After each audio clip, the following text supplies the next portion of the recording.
अब मैं परम पूजनीय सर संचालक जी से विनम्र प्रार्थना करता हूं कि अपना मार्गदर्शन हम सबको देने की कृपा करें।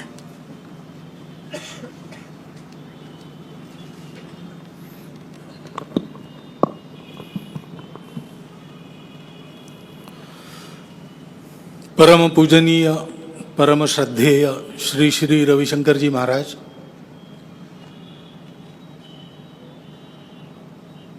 तृतीय वर्ष वर्ग जो यहाँ पर लगा है उसके माननीय सर्वाधिकारी जी, नागपुर के माननीय महानगर संघचालक जी, उपस्थित अन्य अधिकारीगण, आत्मीय स्वयंसेवक बंधु, नागरिक सज्जन, माता भगिनी,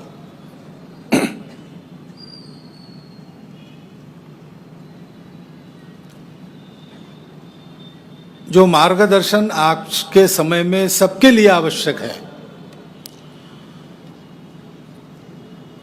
वो श्रद्धेय महाराज जी ने आपके सामने रख दिया है। उस पर चलने की आवश्यकता है।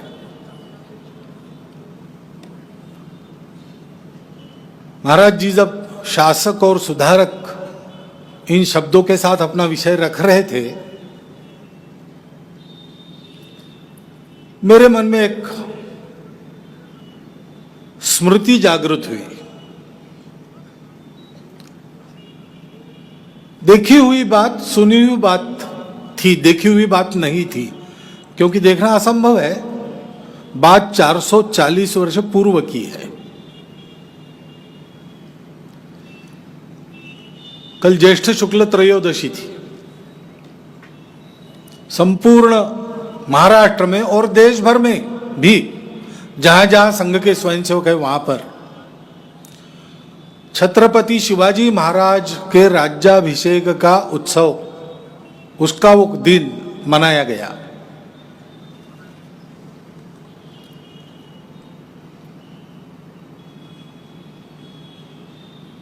छत्रपति शिवाजी महाराज के राज्याभिषेक उत्सव को इतने लोग आज भी मनाते हैं, उसका कारण क्या है?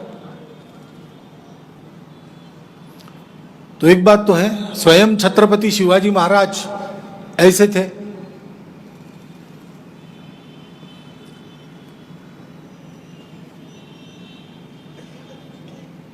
और इसलिए एक उत्तम शासक मिला।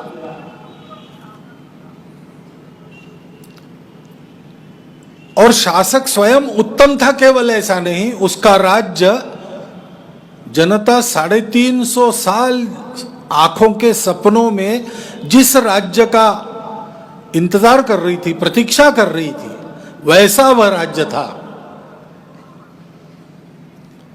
वो न्यायपूर्ण शासन था, वो समता युक्त शासन था, शोषण मुक्त शासन था, अनुशासन पर कड़ाई से चलने वाला था, लेकिन दीन दुखी पीड़ितों के अंतरात्मा की आवाज सुनकर चलने वाला। और यद्यपि उस समय राजा हुआ करते थे, प्रजातंत्र नहीं था, लेकिन शिवाजी महाराज का राज्य लोगों का राज्य था।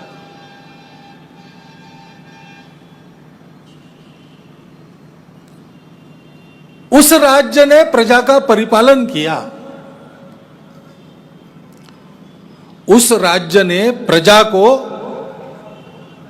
आत्मगौरव पर फिर से बिठाया। जिस आत्मविश्वास की बात महाराज जी ने आपके सामने रखी, राज्य शासन द्वारा काम ऐसे हुए कि प्रजा फिर से अपने आत्मगौरव को पाकर आत्मविश्वास युक्त होकर कर्तृत्व करने के लिए सिद्ध हो गई। राजा बनने के बहुत पहले, किशोर आयु में थे, पूना में आए, तब शिवाजी महाराज के राज्य कारभार की शुरुआत तो तभी हुई थी, प्रारंभ तो तभी हुआ था। वो कैसे हुआ था? सुल्तानों के आक्रमण ने पूना शहर को उजाड़ दिया था। हल को गधे जोतकर वहां की जमीन को कुरेद लिया था और वहां पर एक सब्बल लोहे की गाड़कर उस पर एक फटी चप्पल टांग दी थी कि इस जमीन में अब फिर से कोई जीवन उगेगा नहीं। ऐसा विध्वंस हमने किया है।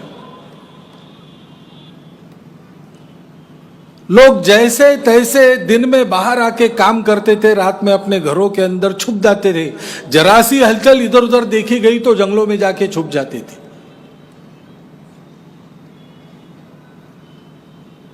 वहां पर शिवाजी महाराज आए और उन्होंने अपने राज्य का प्रारंभ कैसे किया? सोने के हल से फिर से उस जमीन को जुतवाया।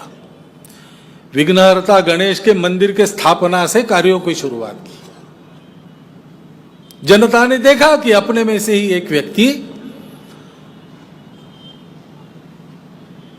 उच्च कुलोत्पन्न होने के बाद भी सबके कंधे पर हाथ रखने वाला, सबको देखकर हंसने वाला, ऐसा किशोर आयु का बालक ये हिम्मत करता है और आह्वान देता है उन शक्तियों को जिन्होंने हमारा जीवन उजाड़ दिया कि मैं इस जमीन को सोने के हल से जोत रहा हूं, क्या करना है कर लो।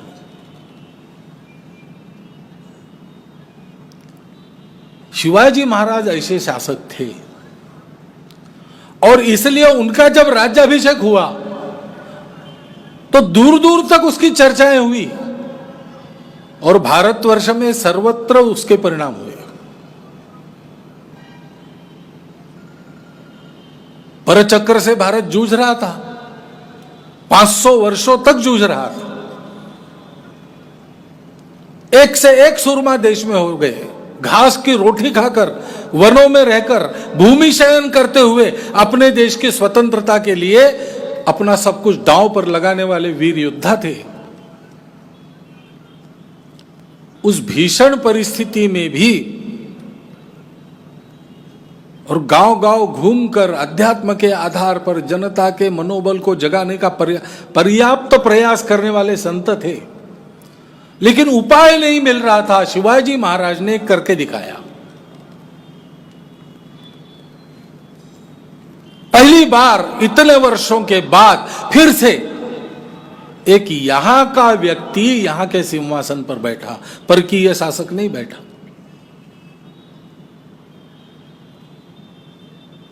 वो यहां का व्यक्ति था और इसने कोई भेदभाव नहीं किया। उनके शासन में उनका नेवल चीफ दरिया सारंग इस्लाम मत को मानने वाला था। उनका अपना व्यक्तिगत अंगरक्षक इस्लाम मत को मानने वाला था। शिवाजी महाराज ने किसी की पूजा संप्रदाय नहीं देखा, देशी विदेशी जरूर देखा। और अपने देश की प्रजा समर्थ बने, आत्मविश्वास युक्त बने, इसको जरूर देखा।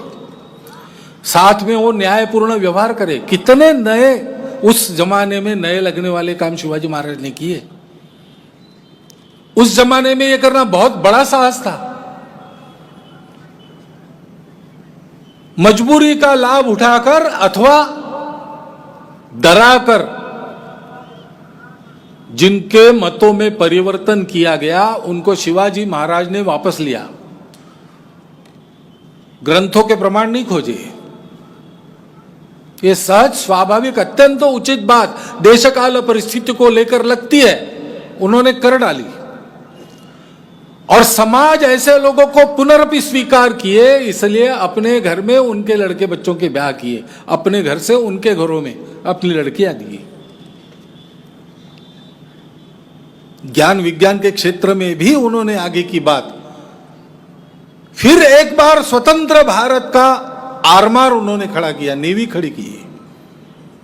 कितने शतकों के बाद पता नहीं।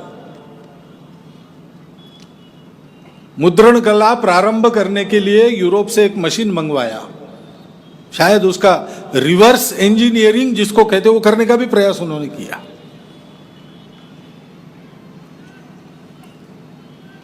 और इसलिए अपने लोगों की समृद्धि, अपने लोगों का विश्वास, अपने लोगों में न्याय, अपने लोगों में समता समरसता और अपने लोगों में शोषण मुक्ति का एक नया पर्व, जिसको चाहते थे लोग शतकों से, लेकिन कोई करने वाला दिखता नहीं था। लोगों ने देखा, सपना सच होते हुए देखा। और लोगों ने कहा कि ये हमारा राजा है। शिवाजी महाराज का राज्याभिषेक हुआ, कितनी कठिनाई आई, सबकी सब दूर हुई। क्यों? शिवाजी महाराज स्वयं तो नहीं चाहते थे राजा बनना, स्वयं के सिंहासन को स्थापित करने के लिए उनका उद्योग नहीं चल रहा था। उन्होंने पहली बार तो मना ही कर दिया, मुझे नहीं बनना राजा। इतने साथी मेरे साथ काम करने वाले अनेकों ने अपने प्राणों का बलिदान दे दिया है, अब राज्य सिंहासन पर मैं बैठूंगा? उनके प्राणों को मैं बचा नहीं सका, उनके लिए मैं कुछ बहुत अधिक नहीं कर सका, मैं कैसे राज्य संपत्ति का उपभोग लूं? शिवाजी महाराज को तैयार करने से लेकर तो समाज में गणमान्य लोगों को तैयार करने तक सारे काम किए। किसने किए? समाज के सामान्य लोगों ने किए, दूर दूर से आकर किए, वहां रहने वालों ने किए। योग्य शासक मिला, क्यों? समाज ने योग्य शासक की पहचान की, परीक्षा की और योग्य शासक को सिंहासन पर बिठाया। समाज की वो पहचान इतनी अचूक थी कि शिवाजी महाराज राजा कहलाए, लेकिन राजा यानी सत्ता के उपभोग शून्य स्वामी बनकर रहे। परिवर्तन आया, लेकिन परिवर्तन कैसे आया? समाज जागृति से आया। शिवाजी महाराज कैसे बने? पुत्र का विवाह छोड़कर तानाजी सिंहगढ़ पर हुतात्मा हुआ, इसलिए बने। विशालगढ़ पर जब तक शिवाजी महाराज सुरक्षित पहुंचते नहीं, 5 तोपों के आवाज करके मुझे संकेत देते नहीं, तब तक मृत्यु को भी मैं कहूंगा कि रुक जाओ, अभी तोपे नहीं हुई है, मैं अभी मरूंगा नहीं, समय नहीं है मरने का। इस वज्र निर्धार के साथ संकरे पावनखिंड के दरे में बाजी प्रभु प्राणों को भी और पीछे रखकर लड़ते रहे, इसलिए शिवाजी महाराज बने। सैयद बंडा के घाव को जीवा महाला ने अपनी तलवार पर लिया, शिवाजी महाराज पर पड़ने नहीं दिया, इसलिए शिवाजी महाराज राजा बने। शासक किसने दिया? शासक समाज ने दिया।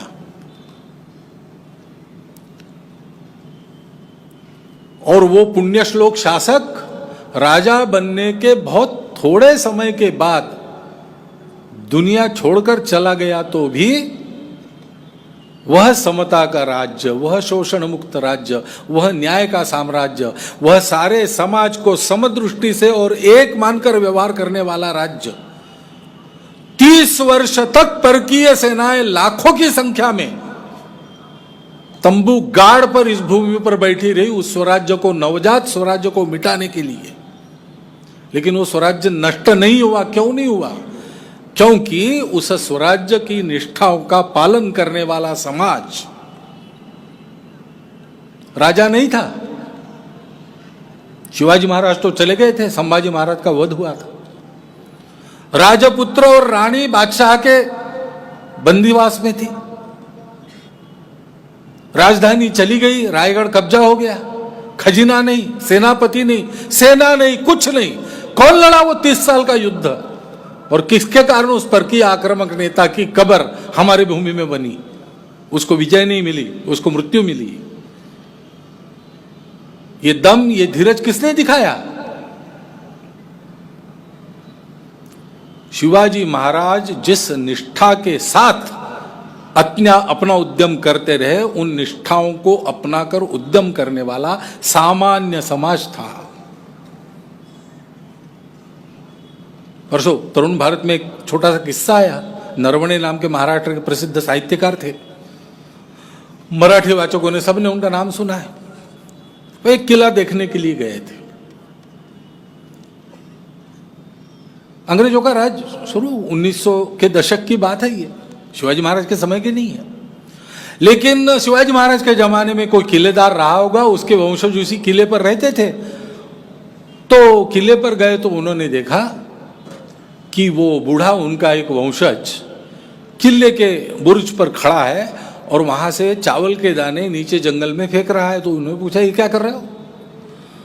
तो उसने कहा कि हमारे सब लोग नीचे गांव में रहते हैं, मैं किले पर रहता हूं, मैं किलेदार हूं। शिवाजी महाराज 300 साल पहले चले गए थे, उन्होंने नियुक्ति की थी और उस नियुक्ति का निर्वाह उस घर का वंशज आज भी कर रहा था। मैं किलेदार हूं, मैं किले पर रहता हूं। शिवाजी महाराज का नियम है, किलेदार किले को कभी छोड़ेगा नहीं। मेरे पोते का विवाह है हमारे गांव में, लेकिन मैं जा नहीं सकता, तो मैं यहां से चावल के दाने फेंक रहा हूं उसके सर पर। उस एक बूढ़े सामान्य से दिखने वाले व्यक्ति में परंपरा से जो निष्ठा आई, उस निष्ठा को लेकर चलने वाले समाज ने अपने देश के वैभव संपन्नता का इतिहास बनाया, अपने देश को महापुरुष दिए, शासक दिए, संत दिए, सब कुछ दिया है। देने वाला कौन है? देने वाला समाज है। समाज अगर शिवाजी महाराज को ठेका देके स्वयं सो जाता तो आज शिवाजी महाराज का नाम लेने वाले हम नहीं होते। 30 साल इतना दुर्दांत आतंक इस भूमि पर चला कि वो स्वराज्य कितना था, नवजात था, मुट्ठी भर था, क्या उसका बल था, समाप्त तो हो जाता, लेकिन नहीं हुआ। उसी स्वराज्य का नाम लगाने वाले वीरों ने अटक तक झंडा फड़काया देश का।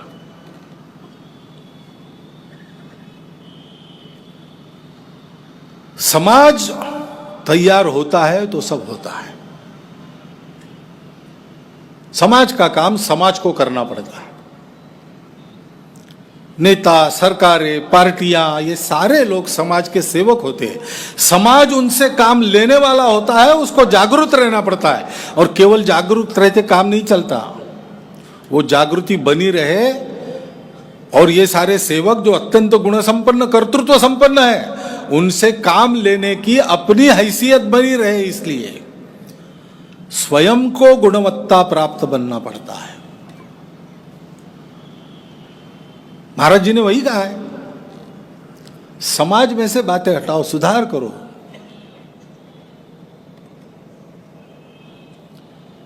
वास्तव में समाज को सुधारने वाले हम कौन? हम तो समाज के संतान हैं। हम सुधारते नहीं, हम सेवा करते हैं, हम वातावरण बनाते हैं, क्योंकि हम जानते हैं कि अच्छे परिवर्तन होते रहते हैं। इस वर्ष का सारा जो दिनदर्शिका है इस वर्ष की, वो बिल्कुल वैसी है जैसी 1947 की थी। तिथि सहित सब कुछ मिलता है। 1947 में भी हम स्वतंत्र हुए थे, ऐसे ही स्वतंत्र नहीं हो गए थे। कितने लोगों ने कारावास भुगता, कितने लोगों ने आंदोलन किए, कितने लोग घर छोड़ के रास्ते पर आए, कितने अच्छे उच्च शिक्षित लोगों ने, कितने विभूतिवान लोगों ने अपनी सारा जीवन इस देश के स्वतंत्रता के लिए खर्च किया। चरखे पर सूत काटने से लेकर तो हाथ में बम लेकर, बम फेंक कर शत्रु की गर्दनें काटने तक सारे काम कितने लोगों ने किए, उसके परिणाम भुगते। 1857 से लेकर तो 1947 तक ये सतत उद्योग विभिन्न मार्गों से चलता रहा, तब हम स्वतंत्र हुए। क्या आशा थी? स्वातंत्र्यवीर सावरकर ने कहा, जे जे उत्तम उदात्त उन्नत महन मधुरते ते स्वतंत्रते भगवती सर्वतव सहचारी होते। हे स्वतंत्रता भगवती, इस देश में तुम्हारे अवतीर्ण होने से, सहचारी भाव से ही जो जो उत्तम है, उदात्त है, उन्नत है, महान मधुर है, वो सारा अपने आप अवतरित हो जाएगा। इस आशा को, इन सपनों को आंखों में लेकर सारी जनता ने प्रयास किया। सारी जनता प्रयास करे, ऐसा वातावरण हमारे स्वतंत्रता के युद्ध के इन महावीरों ने बनाया, जीवन लगाकर बनाया। लेकिन अनुभव क्या आया? अंग्रेज के जाने के बाद हम लोग ठेका देकर सो गए। ठेका देकर सोने से काम नहीं होता है, अपना काम खुद को करना पड़ता है। और इसलिए अंग्रेज तो चला गया, हमारे लोग, अपना शासक, प्रचंड उत्साह, आर्थिक साधन संपन्नता। स्वतंत्र हुए तो हमारे खजाने में 33,000 करोड़ रुपया बाकी था और यूरोप से हमको 1,600 करोड़ रुपया वसूलना था। फायदे का व्यापार हमारे हाथ में आया था। सुजल सुफल मलय जी शीतल लंबी चौड़ी भूमि। स्वतंत्रता के उत्साह में लोगों की आशा आकांक्षाएं बनी हुई और काम करने का उत्साह भी बना हुआ, उसको दिशा दी जा सकती थी। वो दिशा नहीं मिली, हमने ली नहीं, उस समय के नेताओं को देनी चाहिए थी। कुछ लोगों ने दी भी होगी, हमने सुनी नहीं, और बाकी लोगों ने दी नहीं।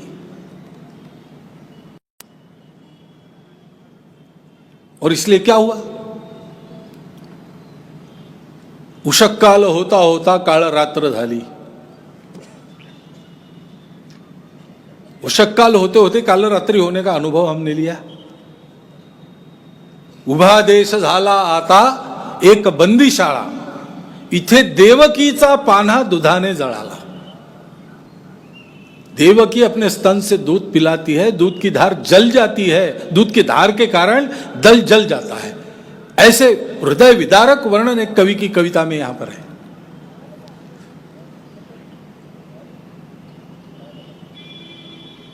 ये क्यों होता है? इसलिए होता है कि ठेका देने से काम नहीं होता। अभी भी एक परिवर्तन आया है, उसकी भी सारी दुनिया में चर्चा हो रही है।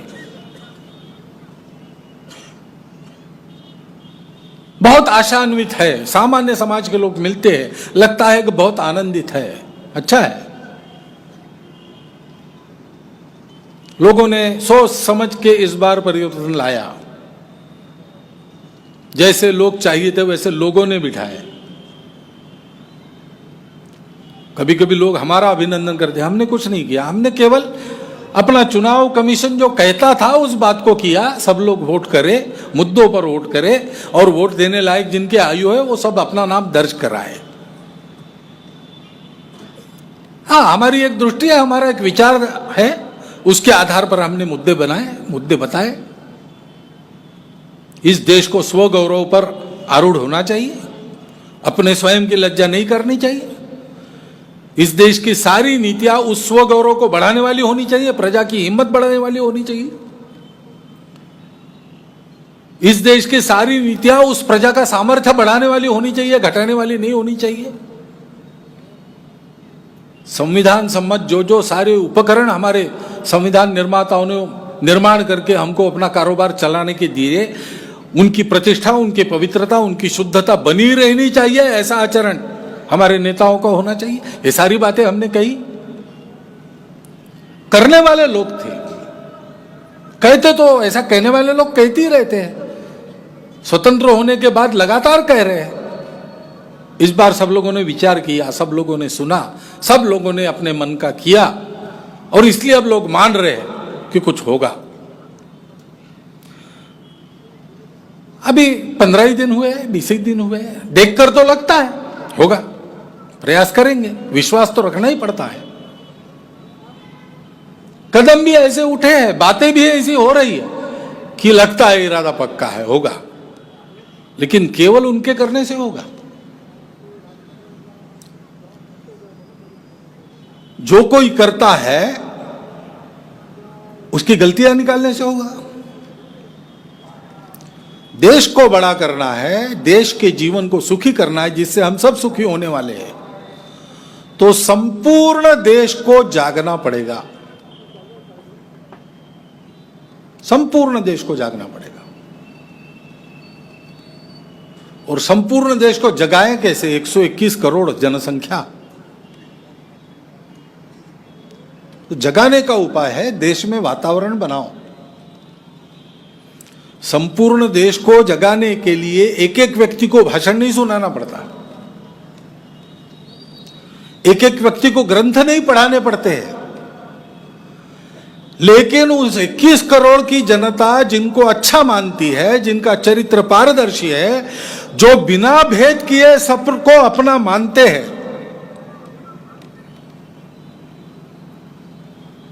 अपने देश के सामने ये एक समस्या रहती है आत्मविस्मृति के कारण। भेद कैसे नहीं करे, कितना भाषा अलग अलग है, पंथ संप्रदाय अपने देश में ही मूल के अलग अलग है, कितने हैं। और विदेशी आक्रमणों के कारण अब यहां विदेश के भी कुछ मत संप्रदाय आके बसे, उनका क्या करना, रहेंगे। हमारा देश मानवता को मानने वाला है, महाराज जी ने बताया, प्रेम को मानने वाला है। उसी प्रेम के आधार पर इन विविधताओं में जो एकता का सूत्र है, पहले से अपने देश में चला आ रहा है, जिसका वर्णन महाराष्ट्र ने किया, और उस वर्णन को हम कहते कि वो हिंदुत्व है। उस हिंदुत्व के सूत्र के आधार पर सारे भेदों को मन से हटाकर इस विविधता को स्वीकार कर उसमें एकता को देखते हुए जो चल सकते हैं, वो लोग सारे देश को अपना मान सकते हैं और मानते हैं। वो सारे देश पर प्रेम कर सकते हैं और करते हैं। ऐसे पारदर्शी चरित्र वाले लोग जो अपने कृति से संपूर्ण समाज का स्नेह विश्वास संपादन करते हैं, वो अपने कृति से पहल भी करे तो देश में जो वातावरण बनता है, उस वातावरण से कृति बदल जाती है। देश में यह एक उद्यम होने की जरूरत है, और हमारे देश के भलाई के लिए प्रयास करने वाले पहले हो गए और आज के सब जो प्रत्यक्ष कार्य कर रहे प्रामाणिकता से, निस्वार्थ बुद्धि से, ऐसे सब लोगों का यही अनुभव है। संघ निर्माता डॉक्टर हेडगेवार ने उनके समकालीन ऐसे सब लोगों के साथ काम करके प्रत्यक्ष अनुभव लिया था, उनके कार्य का, उनके विचारों को जान लिया था, उनके साथ चर्चा की थी, और इसलिए उनको पता लगा कि सब लोग ऐसा मानते हैं कि जब ऐसा समाज खड़ा होगा तब हमारा कार्य पूर्णता की ओर जाएगा, नहीं तो अधूरा रह जाएगा, असफल भी हो सकता है। और एक बार तात्कालिक रूप से पूर्ण हो भी जाएगा तो भी बाद में फिर कोई आएगा और देश को गुलाम बनाएगा, यह परिस्थिति बन सकती है। स्वर्गीय डॉक्टर बाबा साहब आंबेडकर ने तो संविधान सभा के अपने भाषण में यह चेतावनी दी है सारे देश को। स्वातंत्र्य और समता ठीक है, लेकिन जब तक बंधुता नहीं है, इन दोनों की आशा नहीं करना। विविधता में एकता देखने वाले एकमात्र विचार के आधार पर संपूर्ण समाज को अपना मानकर काम करने वाले कार्यकर्ताओं का देशव्यापी समूह आवश्यक है। सबका निष्कर्ष था। डॉक्टर हेडगेवार ने सोचा ये सबका निष्कर्ष है और ये काम बाकी है, क्योंकि सबने अपना अपना काम चुन लिया है, उनको फुर्सत नहीं है, तो सब काम छोड़ के मैं इसी काम को खड़ा करता हूं। राष्ट्रीय स्वयंसेवक संघ यही काम करता है। राष्ट्रीय स्वयंसेवक संघ किसी पर रिमोट कंट्रोल वगैरह नहीं चलाता। वो प्रत्येक व्यक्ति के अंदर अनुशासन पैदा करता है। प्रत्येक व्यक्ति के आंखों में अपने राष्ट्र के गौरव की और एकात्मता की दृष्टि पैदा करता है। प्रत्येक व्यक्ति के आंखों में उस राष्ट्र के परम वैभव संपन्नता का चित्र उत्पन्न करता है। शक्ति संपन्न, शील संपन्न और वैभव संपन्न राष्ट्र का सपना देता है। और प्रत्येक व्यक्ति के शरीर में वो शक्ति और कुशलता उत्पन्न करता है, जिससे इसके लिए जीवन भर उद्यम रखकर अपने जीवन के उद्यम को वो चलाए। देश के लिए कभी मरना पड़ा था, आज भी मरना पड़ेगा तो मरेंगे, तैयार है। लेकिन आज देश के लिए जीने की आवश्यकता है। अपने जीवन से जीवन कैसा हो, ये बताने वाला वातावरण समाज में उत्पन्न करें। ये काम संघ करता है और कुछ नहीं करता है। बहुत से लोग इसके बारे में उल्टी सीधी बातें करती रहती है, बिना देखे और इसका विश्लेषण करने का प्रयास करते हैं, और इसलिए उनके हाथ में सत्य नहीं लगता। जो यहां आके देखता है उसके लिए दूध का दूध, पानी का पानी हो जाता है। इसीलिए वर्ग तो हमारा निजी वर्ग चल रहा है, बहुत चयनित लोग आए हैं, सबको प्रवेश नहीं इस वर्ग में। संपूर्ण देश भर से बहुत कड़ी चयन प्रक्रिया में से गुजरकर ये लोग यहाँ उपस्थित है 711। इसका समापन हम वहां अंदर भी कर सकते थे अपनी सुविधा से। सबको क्यों बुलाते हम? क्योंकि यह काम अपने देश के परम वैभव संपन्नता के लिए आवश्यक है। संघ ने शासक भी दिए हैं, लेकिन कहां से दिए हैं? उनके आंखों में यह सपना नहीं दिया संघ ने कि मैं सत्ता पर जाके बैठूंगा, समाज की सेवा करूंगा। किस विषय में अपनी क्षमता है, किस विषय में अपनी रुचि है, वहां जाके स्वयं काम करता है, उस क्षेत्र में आगे बढ़ता है, अग्रसर हो जाता है, पहला हो जाता है। कभी कभी सुनामी आई हो या चुनाव हुए हो, पहले पहुंचने वाला स्वयंसेवक होने ही लगा है। उसको हमने ये नहीं सिखाया कि स्पर्धा में पहले बनो, उसको हमने सिखाया कि अपने मातृभूमि के लिए, अपने संस्कृति के लिए, अपने पूर्वजों के गौरव के लिए, अपने देश के परम वैभव के लिए, अपने देशवासी बांधवों के दुख परिहार के लिए तुम्हारा जीवन है। और इसलिए तुम्हारे जीवन में कुछ संस्कार चाहिए, कुछ अनुशासन चाहिए, वैसा जीवन जियो और बिना बताए उनकी सेवा करो, मित्रता करो, घनिष्ठता रखो उनसे। भाषण देने की आवश्यकता नहीं, अपने आप वातावरण बनेगा, परिवर्तन होगा, और जो परिवर्तन होगा वो चिरस्थायी रहेगा। परिवर्तन आया है देश में, अच्छा परिवर्तन आया है, उससे उम्मीदें की जा सकती है, सब लोग कर रहे हैं, उम्मीदें सफल हो गई ऐसा विश्वास है। परंतु इसमें एक बात जोड़ने की आवश्यकता है, उम्मीदें सफल केवल शासकों के भरोसे नहीं होगी, केवल पार्टी, सरकार, नेता इनके भरोसे नहीं होगी। वो तो बेचारे अपना काम करेंगे भी, तो भी अगर समाज परिवर्तन के लिए तैयार होता नहीं तो क्या होगा? कैसे सफल हो सकेंगे? और समाज अगर परिवर्तन के लिए स्वयं को बदलकर चलने के लिए प्रस्तुत हुआ है तो कोई नेता हो, कोई पार्टी हो, वो करेगी ही काम, होगा ही परिणाम।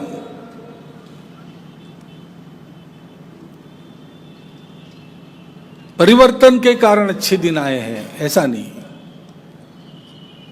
हमने अपने में परिवर्तन किया, इसलिए परिवर्तन आया है। इस बात को समझना चाहिए।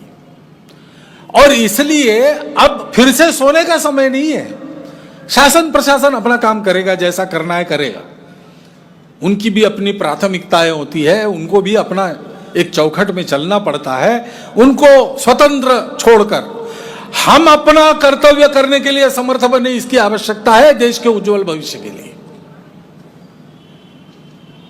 क्यों श्रद्धेय रविशंकर जी महाराज जी जैसे संतों को यह बात बतानी पड़ती है कि ड्रग अब्यूज समाज में बढ़ रहा है, कुछ करो।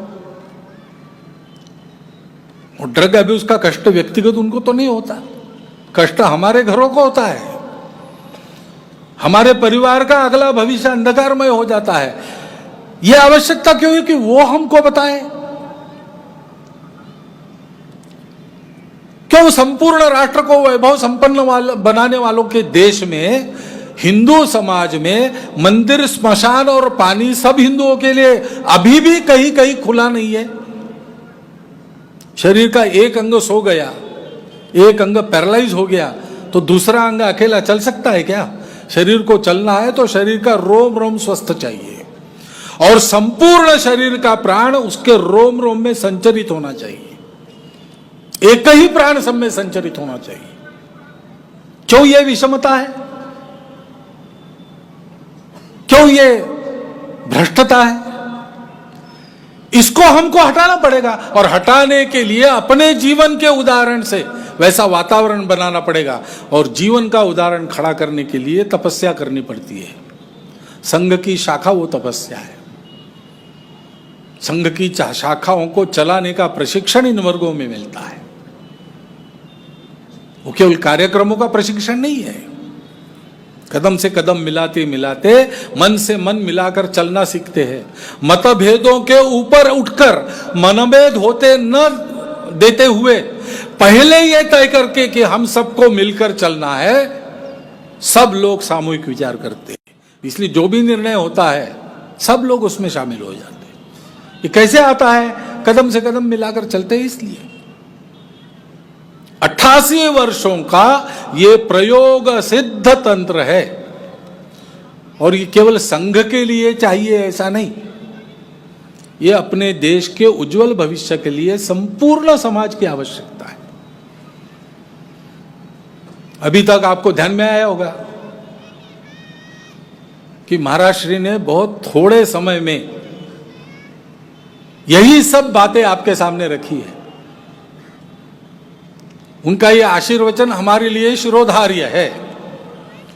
मैं केवल इतना आश्वासन देना चाहता हूं कि ठीक इसी दिशा में संघ के कार्य को बढ़ाते रहे स्वयंसेवक, और भी बढ़ाएंगे, व्यापक करेंगे, और संपूर्ण समाज को ऐसा समाज बनाएंगे जो अपने शासकों को, अपने प्रशासकों को अपने आदेश के अनुसार चलाकर अपने देश का परम वैभव प्राप्त कर लेगा, और विश्वगुरु के नाते संपूर्ण दुनिया को नई सुखी सुंदर दुनिया बनाने वाला एक देश के नाते उसको सिंहासनारूढ़ करेगा।